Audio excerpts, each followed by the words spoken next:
on va toujours, bien sûr, exclure la partie personnelle de notre calcul. C'est pour ça qu'on va se baser sur le pourcentage d'utilisation de cette superficie-là. Donc, comment qu'on va calculer le bureau à domicile? On va se baser sur la proportion de la superficie du bureau dans le domicile. Donc, on doit calculer un pourcentage d'utilisation de la pièce comme bureau à domicile. Donc, dans cet exemple-là, on a 10% de la superficie du domicile. Donc, chacun de vous va faire ce calcul-là. Ça va être nécessaire de le faire et de le communiquer au comptable parce qu'il doit se baser sur ce pourcentage-là justement pour aller calculer tous les frais qui sont reliés au bureau à domicile. Alors, on dit utilisation personnelle du bureau, donc il faut exclure le bureau le bureau qui est la partie personnelle, là. Il faut l'exclure de ce que vous allez calculer. Donc, exemple ici, même si je calcule une superficie, par exemple, de 10%, mais le bureau, il sert aussi à une utilisation personnelle, soit que je le partage avec conjoint ou conjointe, ou je partage avec une tierce personne, ou à utilisation plus personnelle, une partie. Donc, c'est toujours de prendre uniquement la partie personnelle. On dit aussi que toute autre base de calcul raisonnable. Donc, je donne un exemple. Vous travaillez dans une aire ouverte comme exemple, et là, le calcul va être encore plus différent, peut-être un peu plus complexe, parce qu'on doit calculer les heures d'occupation de cette aire qui est une aire commune. Donc, là, c'est de ça. Donc, si je suis dans mon salon, je suis travail de la salle à dîner, quoi que ce soit, c'est une aire ouverte. Donc, je dois calculer les heures d'occupation de cette aire-là, parce que vous comprenez que je ne travaille pas 24 heures là, comme travailleur autonome dans cet espace-là.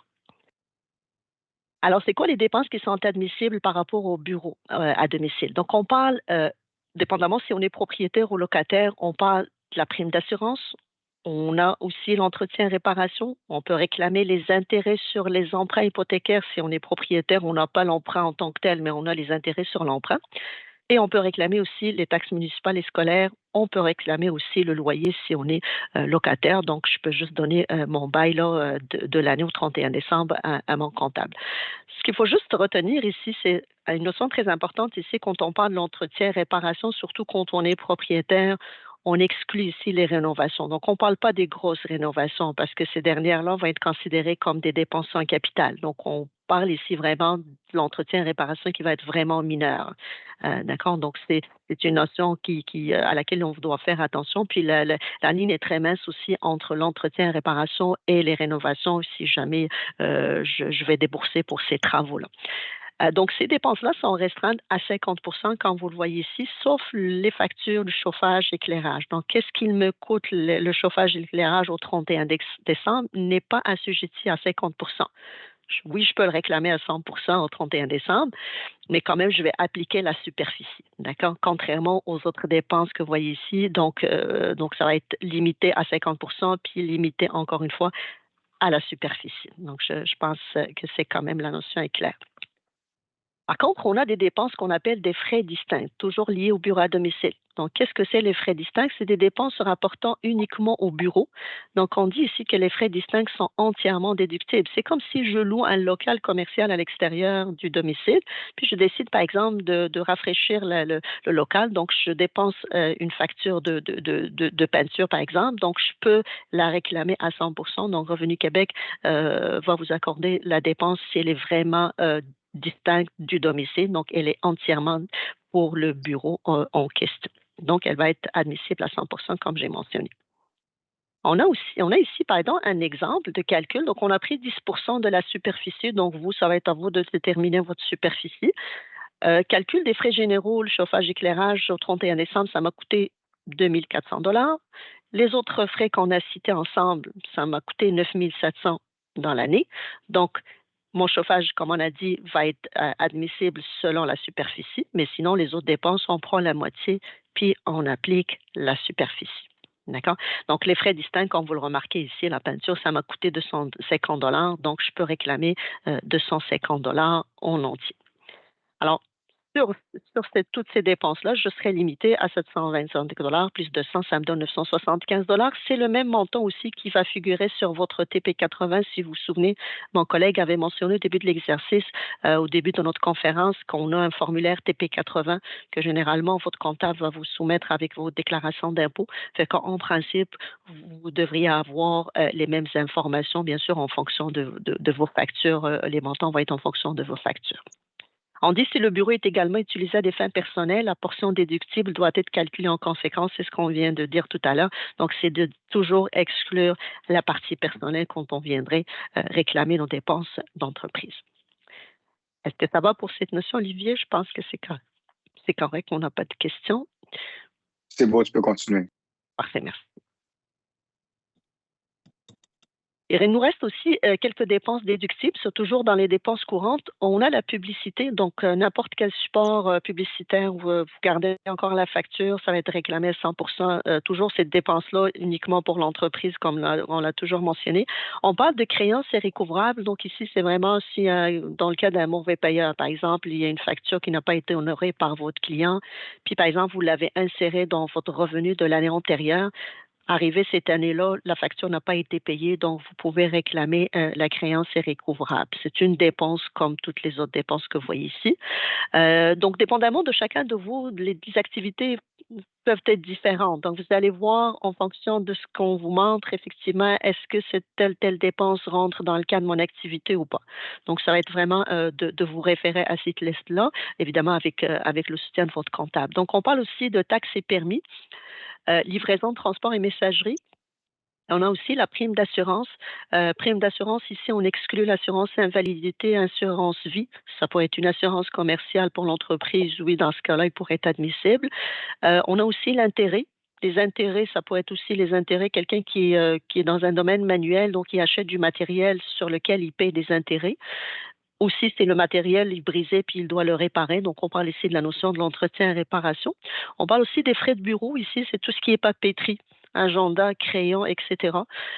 Fourniture aussi dans le cadre de l'activité. Donc, si jamais vous avez besoin, vous utilisez plutôt des fournitures parce que vous en avez besoin pour votre activité. Donc, c'est toujours de garder la facture. Frais comptables, juridiques et judiciaires. Donc, les frais comptables, ce que je peux ajouter ici, surtout si vous avez un revenu qui est une partie composée de salaire, puis une autre partie de travailleur autonome.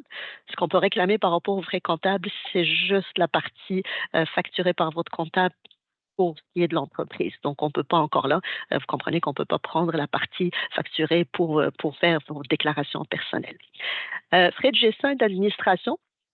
L'exemple qu'on pourrait vous donner ici, c'est les frais de compte bancaire entreprise. Donc, si quelqu'un parmi vous qui a ouvert un compte bancaire entreprise, pas obligatoire, mais c'est toujours mieux, ça va nous permettre de mieux gérer nos factures et notre activité. Donc, les frais qui vont être facturés par la banque pour la tenue de ce compte sont admissibles à 100%. On a aussi le loyer, donc c'est le loyer commercial. Comme elle a mentionné, mon collègue Olivier, au début, quand il vous a présenté le tableau, donc on a parlé des salariés. Donc, effectivement, les salaires, c'est des charges. Donc, pour l'entreprise, on va pouvoir aussi les réclamer. On a les frais de déplacement. Donc, les frais de déplacement, si vous référez au guide IEN 155, dont on a fait mention au début aussi, donc on parle d'un voyage pour affaires. Donc, qu'est-ce qui pourrait comprendre ces frais de déplacement-là? Ça pourrait comprendre les billets de train, ça pourrait comprendre le billet d'avion, les billets d'hébergement pendant le déplacement, mais toujours mettre en tête que c'est un déplacement qui va être uniquement pour votre activité commerciale. Donc, c'est toujours exclure encore là la partie personnelle. Puis, dernier point, ce serait la sous-traitance. D'accord? Donc, toutes ces dépenses-là, vous allez encore les trouver dans le guide IEN 155, là, évidemment, la version 2024, là, puis à chaque année, on va se baser sur la version qui se rapporte à l'année d'imposition en question. On continue. Je ne vois pas de questions. Il y a une question, allez-y, vas-y, Olivier. Oui, il y a une question. Justine demande si on prend une personne juste pour aider une fois de temps en temps, on le met dans salaire ou sous-traitant ou sous-contractant?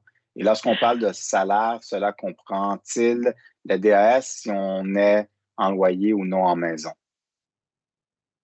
Ben, moi, je dirais que c'est plus, si c'est occasionnel, ce serait plus de la sous-traitance, là, d'après la définition de salarié, parce que si je déclare comme salaire, mais il n'y a pas des charges salariales en tant que telles, et on n'a pas prélevé de cotisations en tant que telles, je ne vais pas donner un relevé dans lequel il va y avoir ces cotisations-là. Donc, moi, je dirais plus que ça va être la sous-traitance, effectivement, là. Deuxième partie de la question, excusez. Ben, elle parle, je pense, de loyer. Si on OK. est en loyer non maison, donc il y aurait la dépense de loyer plutôt que les Exact. frais. Ouais. Exactement. Vous gardez votre bail, donc ça va être effectivement, c'est la preuve là, que vous pouvez réclamer toujours au même calcul qu'on fait pour le propriétaire, ça va être au pourcentage d'utilisation de la pièce qui va être dédiée pour l'entreprise. Merci Olivier. On retourne à la présentation. Donc, comme on a vu tantôt dans le tableau, là, on a distingué les dépenses courantes puis les dépenses capitales. Là, on a terminé avec les dépenses courantes, donc on va aller plus dans les dépenses en capital, mais mon collègue Olivier l'a bien expliqué. Donc, le but, c'est pas vraiment de faire de vous des professionnels de l'amortissement, là, mais loin de là, c'est le comptable va être là justement, il a plus les compétences justement pour calculer pour vous l'amortissement, mais n'empêche que, bon, on va vous donner quand même les principales informations par rapport à l'amortissement qu'est-ce qu'il faut retenir, c'est quoi qui est amortissable, c'est quoi les documents qu'on doit garder toujours. Les documents, c'est ça, puis les critères généraux, c'est ce que vous voyez au même titre que les dépenses courantes. On doit respecter les mêmes critères aussi pour l'amortissement. C'est toujours ces dépenses d'amortissement, il faut qu'elles soient engagées pour gagner un revenu d'entreprise. On dit qu'il faut qu'elles soient raisonnables dans les circonstances. Mon collègue l'a expliqué tantôt. On dit aussi qu'il faut être payable ou payé ou payable dans l'année d'imposition. Donc, oui, l'amortissement, je peux réclamer tout de suite au moment où le service ou le bien va être mis en service, mais je peux aussi décider de ne pas le prendre la première année. D'ailleurs, on avait une question dans le chat là, à ce sujet. Puis, l'important aussi, on dit qu'il faut que ça soit appuyé par des pièces justificatives. Donc, tout ce que je vais réclamer aussi comme amortissement doit être appuyé par des pièces justificatives. Alors, c'est quoi la règle d'amortissement, ce qu'on appelle la DPA, la déduction pour amortissement? Donc, on dit ici, c'est un gros regroupement de biens amortissables par catégorie. Donc, chaque catégorie, elle va être assujettie à un taux d'amortissement, donc sur laquelle on va appliquer un taux d'amortissement, puis on va utiliser la méthode dégressive. Donc, chaque année, je prends le pourcentage selon le bien, selon la catégorie, et la deuxième année, je vais prendre ce qui va rester, donc la différence ou le reliquat, ce qu'on dit, puis chaque année, ça va être de la même façon, le calcul va se faire de la même façon. Donc, ce qu'on dit ici, c'est une méthode dégressive. Quelles sont généralement les catégories qu'un travailleur autonome pourrait réclamer là? Donc, généralement, l'ordinateur, hein, donc c'est le principal outil de travail aussi. Donc, ordinateur, matériel, accessoire, ça rentre dans la catégorie 50, le taux d'amortissement est de 55. On a aussi les immeubles. On a le bureau d'ordinateur, la catégorie 8. Il n'y a pas juste le bureau d'ordinateur dans la catégorie 8, mais on va trouver aussi les meubles. Ça pourrait être aussi du matériel. Ça pourrait être aussi des outils, hein, dépendamment de l'activité dans laquelle vous êtes. Vous allez pouvoir vous référer au guide IN 155 à la partie amortissement. La catégorie 8, elle est bien expliquée, puis on peut trouver beaucoup de choses qu'on peut amortir là, selon cette catégorie-là. Le taux d'amortissement est de 20. Dernier exemple d'amortissement, on a le véhicule. Le véhicule pour l'année 2024 de moins de 37 000 donc il rentre dans une catégorie 10, puis le taux d'amortissement est 30. Donc, ce qu'il faut retenir ici, c'est que on ne va pas connaître toutes les catégories, mais l'essentiel, c'est que si vous voyez que vous avez acheté du matériel, un équipement informatique, encore là, le véhicule, s'il y a une partie d'utilisation pour en faire, c'est de garder ces pièces justificatives-là, puis d'en discuter avec votre comptable. Donc, ça, ce qui est important, mais vous pouvez quand même le réclamer. Vous allez avoir le récapitulatif dans le formulaire TP80 que le comptable va vous soumettre. L'essentiel, c'est que vous gardez copie de ce formulaire-là, le TP80, vos états, parce que ça va vous permettre de suivre l'historique de votre amortissement d'une année à l'autre. OK. Donc, je n'ai pas de questions par rapport à ça. On continue. Alors, la question qu'on pourrait aussi se poser, qu'est-ce qu'il en est pour la résidence? Hein, d'accord? Donc, le domicile. Donc, oui, on peut réclamer aussi un amortissement sur la résidence principale.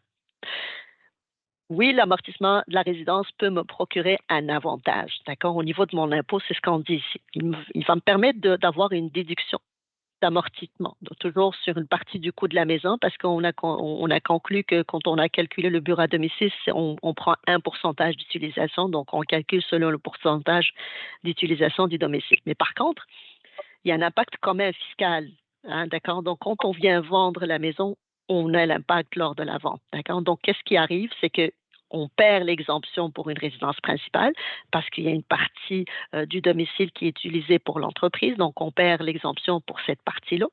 Deuxième impact, c'est que les déductions pour amortissement prises au fil des ans pourraient être récupérées lors de l'année de la vente. Donc, quand on viendra vendre la maison, l'année de la vente, on va devoir s'imposer sur tout l'amortissement qu'on a réclamé avant la date de la vente. Donc, vous voyez, là, fait que généralement, les travailleurs autonomes, la plupart, ne vont pas réclamer l'amortissement pour la résidence parce qu'ils veulent éviter justement cet impact-là si jamais ils viendront vendre leur domicile.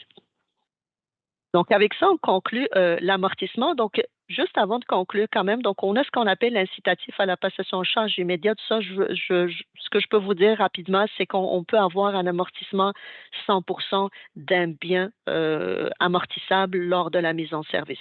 C'est quand même une mesure qui est temporaire, d'accord? Donc, vous allez encore là en discuter avec votre comptable. Est-ce que ça vaut la peine de prendre 100% de mon amortissement tout de suite la première année ou je dois attendre l'année suivante selon mes revenus puis selon mes autres dépenses? Mais c'est quelque chose que vous pouvez en discuter aussi avec vos comptables, voir la pertinence de prendre l'incitatif ou pas. Alors, on va aller vers les cotisations à payer pour un travailleur autonome. C'est un point très, très important pour le travailleur autonome. Il n'y a pas juste l'impôt à payer sur le revenu d'entreprise. D'accord? Donc, quand on a calculé le revenu net d'entreprise, on va devoir payer de l'impôt sur ce revenu-là. Mais on a aussi les cotisations pour travailleurs autonomes. Donc, en même titre qu'un salarié, donc comprenez qu'il y a le régime des rentes du Québec, c'est notre fonds de retraite, ce qu'on appelle la RRQ. Le taux annuel pour la RRQ pour l'année d'imposition 2024 est de 12,8 %. Il est différent du pourcentage d'un salarié. D'accord? Donc, c'est 12,8 pour l'année d'imposition 2024. La nouveauté pour l'année d'imposition 2024, c'est que Revenu Québec a ajouté un 8 %. Il y a un 8 % qu'on doit payer de plus par rapport à la RRQ, mais si uniquement mes revenus se trouvent dans cette tranche-là. Donc, si mon revenu d'entreprise dépasse 68 500 $ et sans dépasser 73 200, donc je dois quand même ajouter un 8 % à calculer par rapport à cette tranche-là. Donc, ce qui fait que je peux avoir 12,8 plus le 8 %. Si j'ai pas atteint ce chiffre-là, je vais devoir juste payer 12,8 %. Donc, c'est un pourcentage qui se calcule sur le revenu net d'entreprise, au même titre que le régime québécois d'assurance parentale. Ces paiements-là se font, ou ces cotisations-là, à même titre que votre déclaration d'impôt. Donc, c'est des cotisations qui sont payables une fois au moment où vous allez produire votre rapport d'impôt. On a aussi le Fonds des services de santé. Ça, c'est une contribution généralement pour tout le monde, là, dépendamment encore là d'un certain calcul qui se fait au niveau de l'annexe F. Est-ce que selon le calcul que vous allez avoir, vous êtes assujetti à cette cotisation-là ou pas?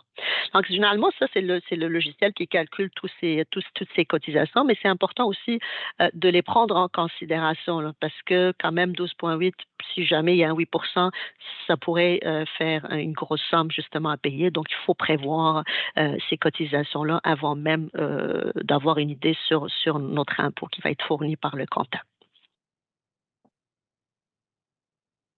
Alors justement, on s'en va vers la compte provisionnelle. Donc, on dit que oui, on peut gérer cette partie-là de notre impôt et cotisations à payer par nous-mêmes. Donc, on va mettre de l'argent de côté pour qu'on puisse payer tous ces frais-là.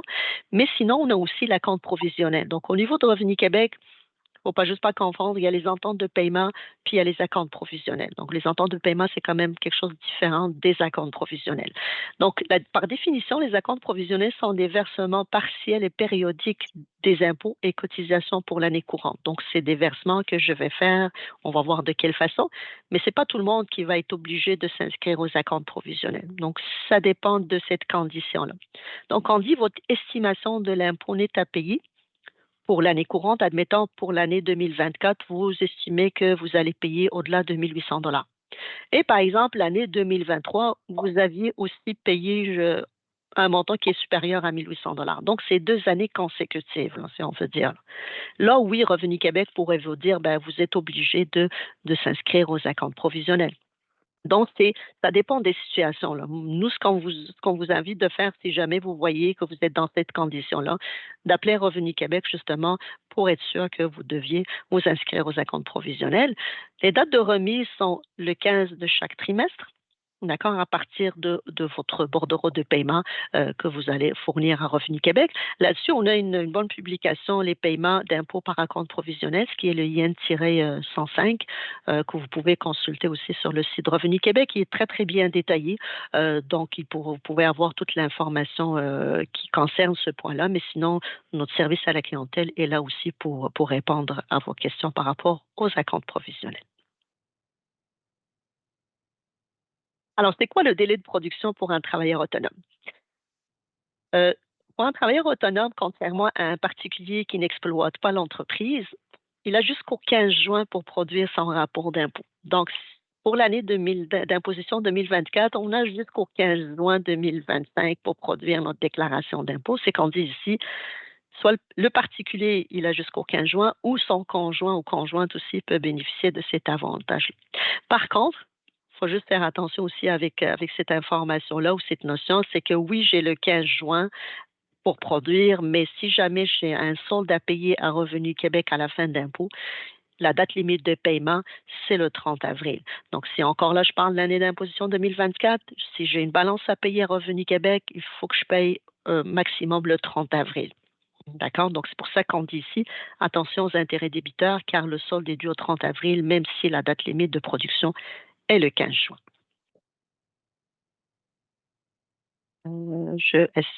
C'est bon, il n'y a pas de questions, j'imagine, Il y a une petite Olivier? question Oui, que Jack qui revient à oui, oui, l'amortissement. oui, Lui oui. aussi demande si on achète un bien pour un montant inférieur à 300 est-ce quand même Euh, capitalisable car le montant est assez minime? Oui, et très capitalisable parce qu'on a aussi la catégorie 12, hein. Donc, on a une catégorie 12. Donc, si vous allez sur le guide IN 155, dans la catégorie 12, tout ce qui est en bas de 500 il va être amorti à 100. Ça devient comme une dépense courante rendue là parce qu'on va la réclamer à 100, mais quand même, on va la considérer comme un amortissement. Donc, elle va aussi être capitalisable. Donc, mais c'est des outils qui sont en bas de 500 là. Donc, on pourrait quand même l'amortir. Si tu veux ajouter quelque chose, Olivier? Oui, j'aimerais rajouter un petit quelque chose. Il ne Oui. faut pas oublier également que l'amortissement se fait par catégorie, Lucie. Donc, c'est vrai qu'on peut acheter un bien qui est 300 qui est inférieur, mais comme le calcul se fait par catégorie, si j'achète 3 biens de 300 chacun, ben, au total, c'est 900 Et donc, oui, il faut que j'amortisse le tout. Donc, c'est vraiment dans des cas isolés que là, vraiment, j'achèterais seulement une seule chose qui serait un montant minime, que là, je n'aurais pas besoin de l'amortir, mais c'est toujours par catégorie. Donc, dans une catégorie, je peux avoir un montant beaucoup plus élevé, donc ça va devoir être amorti. Toujours regarder vraiment la durée de vie du bien plutôt que la valeur du bien. Exact, merci. Alors, pour le paiement des impôts avant le 30 avril, nous devons faire une estimation des impôts à payer. Effectivement, mais c'est sûr qu'on commence déjà, là, on est mois de février, rendu mars, on commence déjà à avoir une idée sur combien, en principe, on devrait payer, puis on devrait faire une estimation. Là. Si on vous a donné le 15 juin, c'est qu'on est quand même pas mal sûr que on a un remboursement. Autrement dit, ben, il faut respecter quand même le 30 avril, là, puis à vous de faire justement un estimé là, avant le 30 avril. C'est que quand vous allez produire, vous savez déjà là, de combien d'argent vous devez payer à Revenu Québec. Là. Donc, je pense que quand même la question, la réponse est claire. Là.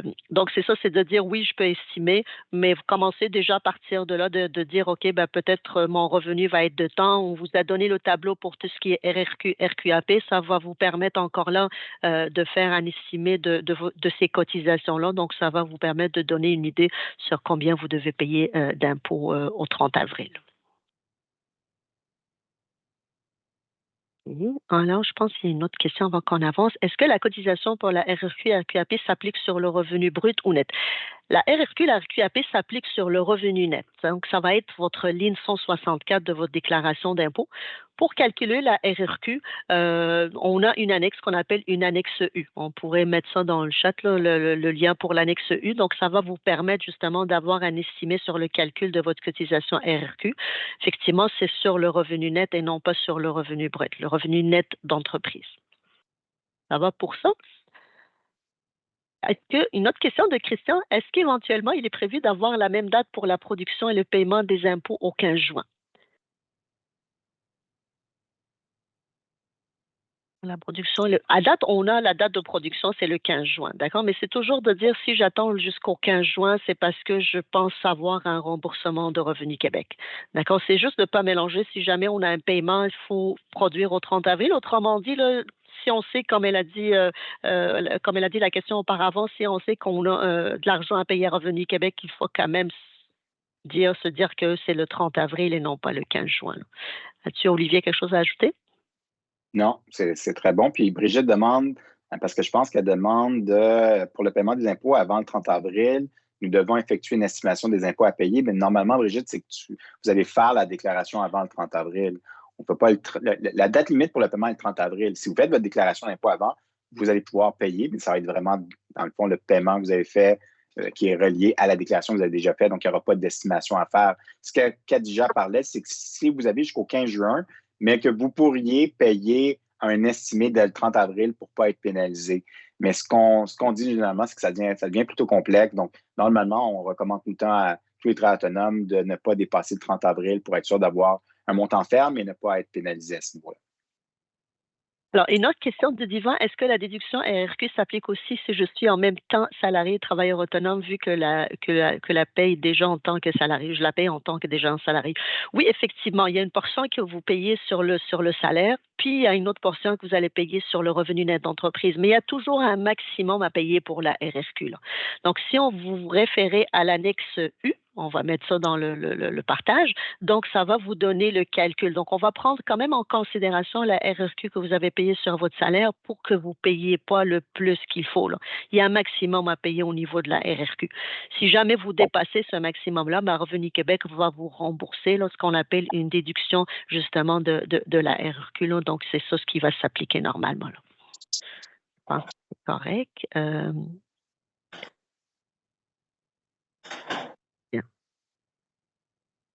Alors, on va vers les factures, les pièces justificatives reçues et factures. On en a parlé beaucoup au cours de cette conférence.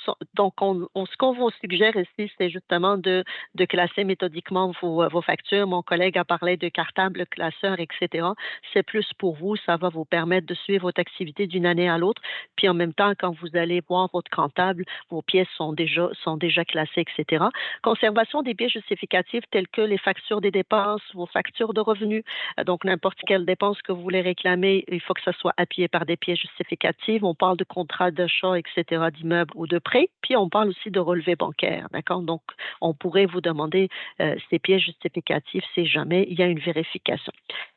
Qu'est-ce qu'on doit plutôt mettre dans les factures? Qu'est-ce qui doit figurer dans ces factures-là? Donc, les reçus, les factures doivent inclure les éléments suivants. Le nom et l'adresse du fournisseur, le nom de l'acheteur, la date de l'achat, le montant de l'achat, des précisions au sujet de l'achat. Encore là, si je suis inscrit aux taxes, la TPS-TVQ, évidemment, il va y avoir aussi mon numéro de TPS-TVQ qui va figurer sur la facture. Il y avait une question au début, Olivier, aussi sur la date de conservation des documents. Donc, on est arrivé là. Donc, on garde nos documents pendant une période de 6 ans de temps. D'accord. Donc là, on termine l'exercice 31 décembre 2024. Donc, le délai de conservation, on va garder jusqu'au 31 décembre 2030. On s'assure de garder nos originaux. Oui, on peut scanner, on peut prendre des photos et tout ça, mais on s'assure de garder le plus possible nos originaux au cas où qu'on vous les réclame. On a ici un exemple de registre. C'est un exemple très simple. Donc, de registre ici, c'est un registre de dépenses. Donc, c'est pour ça que vous avez le fournisseur. Donc, quand on a parlé de méthodique, de façon méthodique, c'est qu'on va aller selon la date, etc. Ce qu'on a mis ici, c'est les blocs de dépenses tirés du formulaire IN ou des états financiers ou des états IN, pardon, TP-80. Donc, le formulaire TP-80, il est présenté sous forme des catégories. Donc, ça vous donne une idée si jamais vous voulez adopter ce document-là. Donc, vous pouvez aller selon les blocs de dépenses qu'on a vus dans le TP80. Donc, il y en a aussi des comptables qui vont fournir des tableaux Excel, là, puis ils vont vous demander aussi de compléter ces tableaux-là. Quand vous allez avoir votre rencontre avec le comptable, vous allez voir la façon dont il aimerait procéder. Là. Est-ce que vous allez lui donner directement uniquement les factures? Est-ce qu'il va y avoir un tableau comme celui-là? Mais nous, ce qu'on vous suggère, ce qu'on vous conseille quand même d'avoir votre petite comptabilité, là, ça serait plus personnel à vous. Ça va vous permettre justement, comme je disais, de suivre votre activité d'une année à l'autre. Alors, mon dossier en ligne, si quelqu'un de vous n'est pas encore inscrit à mon dossier en ligne, ce serait l'occasion de le faire. Donc, soit mon dossier citoyen, mon dossier entreprise. Donc, ça nous permet ça nous permet de faire plein de choses, puis ça nous permet aussi surtout de, de, de, de, de sauver du temps. Là. Donc, on pourrait faire des modifications, on pourrait consulter notre déclaration de revenus, on pourrait consulter le relevé de compte, etc. Si jamais on change d'adresse de téléphone, on pourrait encore là modifier nos coordonnées, on pourrait faire des procurations, etc. Fait que vous voyez quand même la liste est longue, donc ça va nous permettre de faire plein de choses et surtout aussi si on veut s'inscrire au dépôt direct, là, donc ça pourrait être aussi un bon outil, une bonne façon de faire très rapidement. Alors, il a évoqué aussi mon collègue Olivier par rapport aux rencontres individuelles. C'est sûr, aujourd'hui, c'est une conférence, puis au nombre de personnes qu'on a, donc c'est peut-être on répond pas à toutes les questions cas par cas. Donc, chacun va avoir des particularités. C'est pour ça qu'on offre aussi une rencontre individuelle. Donc, vous pouvez aussi en bénéficier. Donc, de la même façon, donc les rencontres individuelles, ça se passe aussi par visioconférence. Ça se peut aussi, vous pouvez en avoir par téléphone ou même à l'un de bureaux de Revenu Québec. Donc, il suffit juste à faire une demande sur cette adresse-là que vous voyez devant vous, que Olivier peut-être va partager aussi. Hein, tu vas partager aussi l'adresse peut-être, là, donc pour faire la demande d'accompagnement Oui. individuel. Donc, on va pouvoir répondre plus personnalisé à vos questions au cours de cette rencontre. Alors, on offre aussi des programmes d'accompagnement pour les revenus locatifs et la fiscalité. Donc, on a aussi un programme d'accompagnement pour les services de garde en milieu familial. Puis, on a aussi l'accompagnement en TPS-TVQ. Donc, si quelqu'un parmi vous est intéressé par l'un ou l'autre de ces programmes-là, donc il a juste encore là à nous écrire ou passer par le site de Revenu Québec aussi pour faire la demande. Alors, on vous donne ici les numéros, les différents numéros de téléphone. Donc, le service à la clientèle, évidemment, il va toujours être là pour répondre à vos questions. Donc, ou vous pouvez prendre ça en note là, si jamais vous avez besoin à appeler le service à la clientèle. Alors, on a Déjà, on avait terminé une petite question qui restait dans Oui, le bien sûr. QNR sur Oui, la RRQ. excuse-moi. Daniel demandait RRQ et RRQAP pour travailleurs autonomes de plus de 65 ans. Je pense qu'il voulait avoir des explications. J'imagine que si tu as plus de 65 ans, il faut que tu payes des cotisations. À plus de 65 ans, si on reste toujours sur le marché du travail, on peut demander de ne pas payer la cotisation RRQ. Donc, on l'explique clairement sur le site de Revenu Québec. Je vous invite à aller sur le site de Revenu Québec. Il y a une démarche à faire. Il y a un formulaire d'exemption de payer la RRQ. Donc, oui, on peut ne pas cotiser à la RRQ parce qu'on a atteint 65 ans. On a peut-être atteint le maximum de cotisation. Donc, je vous invite à aller sur le site de Revenu Québec pour consulter cette section-là de RRQ, là, RQAP, là, pour travailleurs autonomes. Merci beaucoup, Khadija. Avec plaisir. Alors, on a terminé la rencontre, Olivier. Donc, on va peut-être passer aux questions, si on a des questions. Si vous voulez poser une question, vous pouvez lever la main. On va vous donner le droit de parole. Les micros ont été activés. Il y a ailleurs demande pour les documents. Il faut écrire à quel email. J'ai mis mon adresse professionnelle, Olivier Bocti, à commercialrevenuquebec.ca. Donc, vous pouvez la rechercher. Je vais la remettre dans le chat, dans le clavardage plutôt. Et vous aurez simplement à me faire parvenir une demande. Je vais vous faire parvenir le document. D'ailleurs, plusieurs m'ont déjà envoyé déjà une demande. Alors, on dit, doit-on faire des factures même si on fait moins de 30 000 $ pour des services offerts? Les factures, ça est toujours obligatoire de faire les factures. Ça n'a aucun rapport avec la notion de 30 000 $ de taxes. Donc, on serait obligé parce que ça va être nos preuves justement de revenus. D'accord? Donc, c'est comme ça que, puis d'ailleurs, quand vous allez faire affaire avec votre comptable, donc, c'est des factures que vous allez lui soumettre, pardon, c'est ça ce qui va constituer votre revenu. Fait que oui, on est obligé quand même de faire des factures, là, même si on réalise moins de 30 000 $. Tu as quelque chose à Olivier à ajouter par rapport à ça? Non, c'est Ça va? très bon. Le 30 000 est OK. vraiment pour le montant, pour le calcul, pour savoir si je dois avoir mes numéros de TPS-TVQ, mais dès que je fais ma première vente, je dois avoir une facture en bonne forme. Même si le client n'en veut pas de facture, c'est son choix, mais je dois avoir une facture qui relate mes revenus et mes dépenses. Effectivement. Martha demande, je reçois des revenus plus taxes. Est-il correct si je déclare le montant déposé dans mon compte bancaire avant les taxes? Donc, si je comprends bien, Martha, c'est que vous seriez inscrit aux taxes parce que vous chargez des taxes, donc vous devez être inscrit aux taxes. Et pour répondre à votre question, oui, à ce moment-là, ça serait vraiment le montant avant taxe que vous metteriez dans votre déclaration en tant que revenu. Et pour les dépenses, on ne mettrait pas de taxes non plus parce que tout ça va aller dans votre rapport de taxes que vous devez faire. Le compte bancaire est un outil qui va pouvoir être là pour vous aider, mais c'est vraiment de regarder vos factures. Dans vos factures, vous allez toujours avoir le montant avant les taxes, TPS, TVQ et le montant total. Donc, c'est ça que vous devez utiliser. On a une question de Wissman, Oui. pardon. Donc, on m'a mentionné que m'enregistrer avec seulement mon nom et nom de famille, sans ajouter, etc., simplifierait beaucoup la gestion fiscale en tant que travailleur autonome. Est-ce vrai? Si oui, pourquoi? C'est ça, comme il a mentionné aussi mon collègue Olivier au début par rapport au registre des entreprises, c'est une option. Hein. Donc, si vous avez votre nom, votre prénom, vous n'êtes pas obligé de s'inscrire au registre des entreprises. Qu'est-ce que ça va vous ajouter de plus si vous enregistrez? Ben, comme c'est un site qui est public, donc moi, Kadja, là-haut, donc je cherche, je fais affaire avec vous, puis je veux savoir c'est quoi que vous faites, c'est quoi l'historique, est-ce qu'il y a une faillite, une radiation, etc. Donc, je peux aller consulter. C'est juste ça, mais sinon, est-ce que par rapport à votre activité, ça a un effet sur votre activité? Vous allez fonctionner de la même façon si vous êtes enregistré ou pas enregistré. Le même fonctionnement. C'est juste que si vous êtes enregistré, bon, il y a les droits d'immatriculation que vous devez évidemment payer à toutes les fois que vous allez produire votre rapport d'impôt. Puis il y a aussi une mise à jour que vous devriez faire au niveau du registre des entreprises. C'est une mise à jour annuelle. Donc, c'est un travail de plus que vous allez vous ajouter 10 ans là, quand vous allez vous enregistrer alors que vous n'êtes pas obligé de le faire. Là. Puis sinon, vous allez fonctionner de la même façon, là, M. Wisman. Le gars demande, les factures étant de plus en plus électroniques, Revenu Québec songe-t-il à changer la façon dont on garde nos informations? Mais il faut savoir, le gars, comme je l'avais mentionné un peu plus tôt, si vous achetez quelque chose et la facture qu'on vous remet est électronique, vous n'avez pas besoin d'imprimer cette facture-là.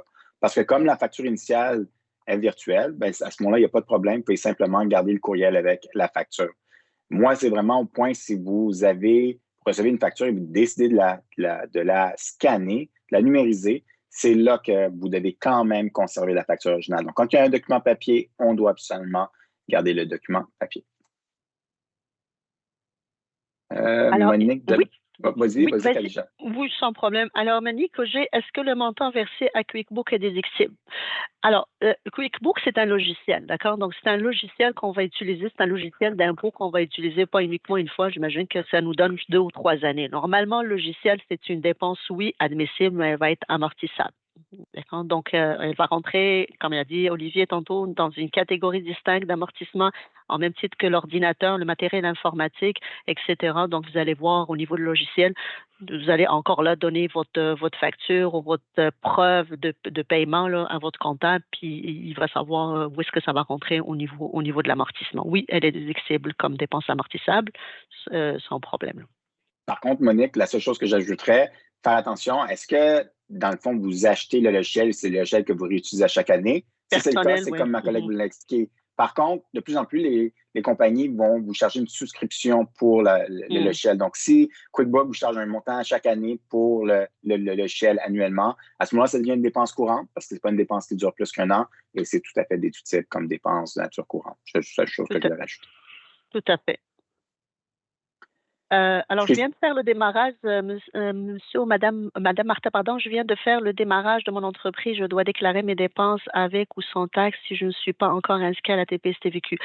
Alors oui, Olivier avait répondu à cette question-là auparavant. Si vous n'êtes pas inscrite aux taxes, vous réclamez les dépenses avec les taxes, mais c'est sûr que si c'est une dépense encore là proportionnelle à l'utilisation pour affaires, aussi les taxes vont suivre. Donc c'est toujours les taxes en fonction aussi de l'utilisation pour affaires. On pourrait prendre l'exemple du véhicule. Oui, on peut réclamer les taxes, mais en fonction de l'utilisation du véhicule. Donc c'est pas à 100% les taxes qui vont être réclamées du moment que vous n'êtes pas inscrite au fichier de taxes.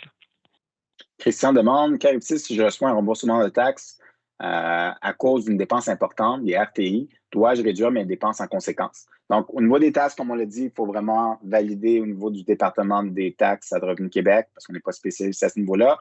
Mais vous, au niveau de la déclaration d'impôt, c'est vraiment de prendre la déduction que vous avez. Maintenant, il faut savoir est-ce que c'est une dépense capitalisable ou non, parce que c'est une dépense capitalisable, c'est l'amortissement qui va être déductible. Mais c'est vraiment deux choses complètement différentes au niveau de l'impôt et les taxes. Ça peut avoir un traitement qui est différent, puis ça peut être correct comme ça.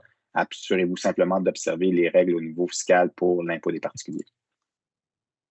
Olga demande aussi dans les frais de véhicule, pouvons-nous déduire un topo sur l'utilisation d'un véhicule électrique? Comment calcule-t-on la dépense électrique si ça remplace l'essence? Bien, comme on l'avait vu tout à l'heure, au niveau des frais afférents aux véhicules automobiles, oui, il y a l'essence, mais il y a aussi les frais de recharge. Donc, oui, les frais de recharge seraient déductibles. À ce moment-là, ça sera à vous de voir au niveau de votre véhicule si vous êtes en mesure de déterminer quelle était la consommation en kilowattheure de votre véhicule. Et donc, vous avez le prix d'Hydro-Québec pour le montant de kilowattheure. Et par la suite, on n'oublie jamais, il faut appliquer le fameux pourcentage d'utilisation à faire. Félix demande, est-ce que le début de l'exploitation d'une entreprise commence lorsqu'on effectue une première vente ou bien lorsqu'on commence à investir dans le matériel nécessaire pour l'entreprise? Est-ce que je peux avoir une année avec seulement des dépenses à déclarer et aucun revenu? Donc, comme on l'avait mentionné, Félix, c'est vraiment à partir de la première action significative faite pour l'entreprise. C'est tout à fait normal que peut-être la première vente a lieu le 1er avril, mais vous avez peut-être fait des actions significatives auparavant qui seraient déductibles. Mais là, il faut déterminer c'est quand la première, parce que vous parlez d'une année au complet avant. Est-ce que vous étiez vraiment en affaire de commencer à acheter certains produits? C'est pas nécessairement dit que vous êtes prêt à l'exploitation, que vous êtes prêt à avoir des clients. Donc, il faut vraiment regarder la première action significative. L'exemple que je donnais, je m'ouvre un commerce de détail, mais la location du local commercial, l'embauche des employés, faire de la publicité, qui est clairement en lien avec l'entreprise et qui est clairement en lien avec une date qui s'en vient bientôt, pas de problème. Si vous faites un achat pour dire, ben, je veux m'acheter une caméra parce qu'éventuellement, je veux faire de la photographie, c'est pas une action significative. Il faut vraiment regarder une action significative à ce niveau-là. Je vais répondre à la question de Virginie. Alors, si je Oui. suis salarié en télétravail et également travailleur autonome, j'imagine je peux seulement mettre mes dépenses, je pense qu'elle a mis un pouce avec employeur, etc., ou soit mettre mes dépenses comme travailleur autonome. Alors, c'est sûr, ici, il faut distinguer exactement. Parce que quand on est travailleur, on est salarié d'abord, puis on a des dépenses d'entreprise. On a, pardon, des dépenses d'emploi, parce qu'on l'a montré dans le tableau au début. Il y a les dépenses d'entreprise qui concernent le travailleur autonome, puis il y a les dépenses d'emploi pour la partie salariée. Donc ça, effectivement, votre employeur va vous remettre, c'est un TP64 puis un TP-59. Ça, c'est pour le salarié. Vous avez le droit à ces dépenses d'emploi-là. Puis c'est une ligne distincte au niveau de l'impôt. Ce n'est pas la même ligne que celle que vous allez compléter pour l'entreprise. Et par contre, pour la partie entreprise, on a vu, il y a le formulaire TP-80 dans lequel vous allez mettre uniquement vos dépenses de travailleur autonome, vos dépenses d'entreprise. Donc, c'est ça qu'il faut distinguer. Puis surtout, regardez la question qu'on a posée tout à l'heure. Est-ce que j'ai le statut de travailleur autonome ou j'ai vraiment le statut de salarié pour que je puisse vraiment mettre ces dépenses-là comme dépenses d'entreprise?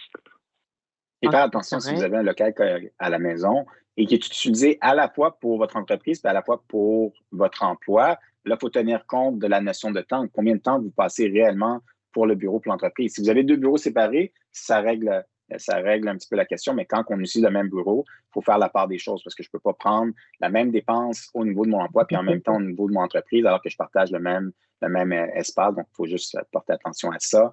Anne-Claude demande, pour le calcul de la compte provinciale, pouvons-nous être aidés pour calculer le premier versement pour le 15 mars? Comme indiquait ma collègue Khadija, Anne-Claude, Lorsque vous allez avoir des acomptes provisionnels à faire, Revenu Québec va vous faire parvenir une lettre avec un estimé que Revenu Québec a effectué. Donc, à ce moment-là, vous pourriez, à ce moment-là, utiliser simplement le montant de la part de Revenu Québec. Cependant, si vous voulez le faire proactivement avant même de recevoir une lettre, vous pouvez effectuer une estimation selon vos calculs. Il n'y a pas nécessairement de personne à Revenu Québec qui va pouvoir vous aider à faire le calcul, mais vous pouvez simplement regarder de votre côté quel montant que vous croyez avoir à payer et indiquer une portion que vous allez pouvoir payer. Donc, vous pouvez proactivement faire des acomptes provisionnels. Au plus aller, même si vous en payez trop, ça va vous être remboursé par la suite. Je vais On a juste une main ajouter, levée, on va Olivier. prendre. Oui, vas-y, Excuse-moi, Khadija. Olivier, je vais juste ajouter à Anne-Claude, c'est qu'on a le formulaire, le TP-1026. Donc, on a un formulaire sur le site Revenu Québec, puis aussi la publication IN 105. Donc, elle vous explique aussi la manière de calculer. Donc, soit que Revenu Québec va vous calculer ou sinon, vous allez utiliser un formulaire, justement, d'estimation que ça va vraiment vous donner une idée sur combien vous mettez de côté pour la compte provisionnelle. Donc, l'IN-105, là, ça va vous aider justement à mieux comprendre la compte provisionnelle. Merci, Olivier. Absolument. Anne-Claude, je pense que tu as la main levée si tu veux rajouter quelque chose à Oui, ce en fait, sujet. est-ce que vous m'entendez? Oui, c'est bon. Oui. Ma question, c'est que je vais commencer mon activité le 17 février prochain en tant que consultante. Et ma question, c'est justement comment Revenu Québec, étant donné que pour l'instant, je ne vais pas m'enregistrer vu que je vais dépasser les 30 000 peut-être qu'en milieu d'année. Donc, c'est comment est-ce que Revenu Québec va savoir que je dois faire un acompte provisionnel au 15 mars?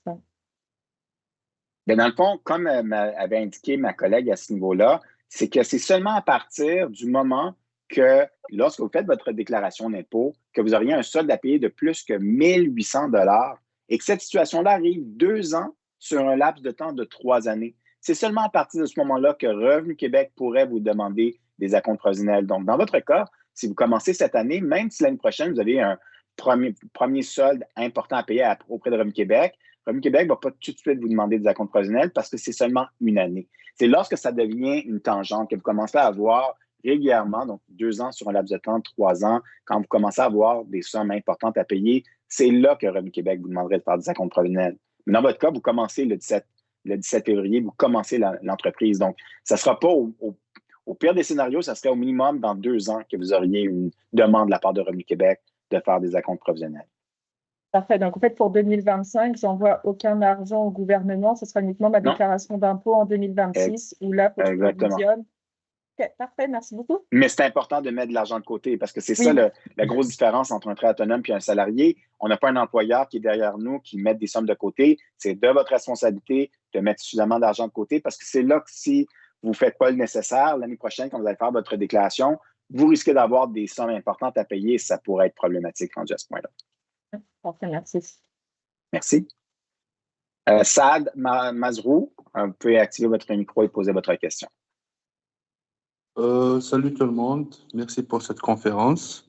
Merci. J'ai seulement une question qui concerne le travail autonome qui concerne la livraison, par exemple DoorDash. Oui. Comment faire exactement? Au niveau de vos revenus et vos dépenses? Oui, c'est ça. Ben, c'est similaire à n'importe quel autre domaine d'activité. C'est que vous vous faites payer par l'entreprise, mais vous allez avoir des dépenses en lien avec votre véhicule principalement. Donc, vous allez pouvoir simplement déclarer tous les revenus que vous recevez de DoorDash et déclarer les dépenses qui sont en lien avec votre activité. Donc, même si c'est avec DoorDash, c'est considéré comme travail autonome. C'est simplement de déclarer les revenus et les dépenses à la fin de l'année. Peut-être que dans votre cas, si c'est un petit peu plus particulier, ça pourrait être intéressant peut-être de participer à une rencontre individuelle pour avoir vraiment une approche personnalisée à votre situation. OK, merci beaucoup. Merci à vous. On a une question de Odélie. Donc, Odélie, vous pouvez activer votre micro et poser votre question. Oui, bonjour. En fait, moi, j'ai plus accès à la section questions-réponses. Donc, je n'ai pas votre adresse courriel là, pour vous écrire pour avoir le PowerPoint. Je ne sais pas si vous pouvez nous le dire verbalement pour que je puisse le prendre en note, s'il vous plaît. Oui, il n'y a pas de souci. Je vais la mettre dans la section clavardage. Je vais activer le clavardage, puis je vais la mettre là. Tu me diras si tu la vois. Donne-moi quelques instants, je vais la mettre. Parfait. Tu peux prendre une question dans le Q&R en attendant, Khadija? Mon micro est fermé, excusez. Alors, la question de Lauriane, lorsqu'on fait des factures, est-ce pour la cliente ou pour la comptable, c'est obligatoire de donner une facture à la cliente? Est-ce qu'on peut seulement les écrire dans un cahier de notes pour l'année complète? Ce qu'on va peut-être vous réclamer au niveau de Revenu Québec, si jamais une vérification aussi, c'est vos factures. Ce n'est pas uniquement pour le comptable. Donc, le comptable, oui, ça va l'aider à monter votre déclaration d'impôt, mais c'est une obligation d'avoir votre facture. Comme il a dit mon collègue, là, même si votre cliente ne vous la réclame pas, il faut quand même avoir une facture pour vous. D'accord, d'accord, mais c'est pas uniquement un cahier de notes, là. Donc, Revenu Québec ne va pas vous demander votre cahier de notes, mais il pourrait vous réclamer la facture. Donc, c'est vraiment c'est une pièce justificative de combien vous avez gagné dans l'année, là. Fait que ce qu'on vous conseille, c'est ça, c'est vraiment d'établir une facture, là, avec les informations qu'on vous a mentionnées dans les diapos, toutes les informations qui doivent figurer sur cette facture-là. J'espère que ça répond à la question. Et quelques personnes me demandent la présentation. Comme j'ai indiqué tout au long de la présentation, mon adresse courriel a été mise dans le QNR ainsi que dans le clavardage. Simplement me faire parvenir une demande pour obtenir le document présenté. Ça me fera plaisir de vous le faire parvenir. Daniel demande encore une fois pour les frais pour Costco. J'ai déjà répondu. Donc, si les dépenses sont uniquement pour vos dépenses d'entreprise, ça serait déductible. Mais s'il y a des dépenses personnelles là-dedans, ça ne sera pas déductible à ce niveau-là.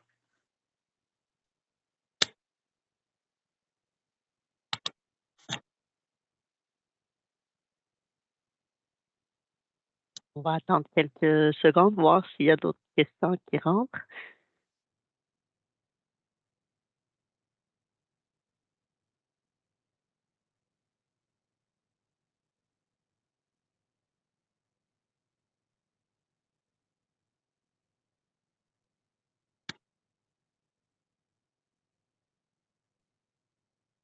Donc, je veux prendre le temps de vous remercier tous pour votre participation ce matin. C'est très apprécié. N'hésitez pas à faire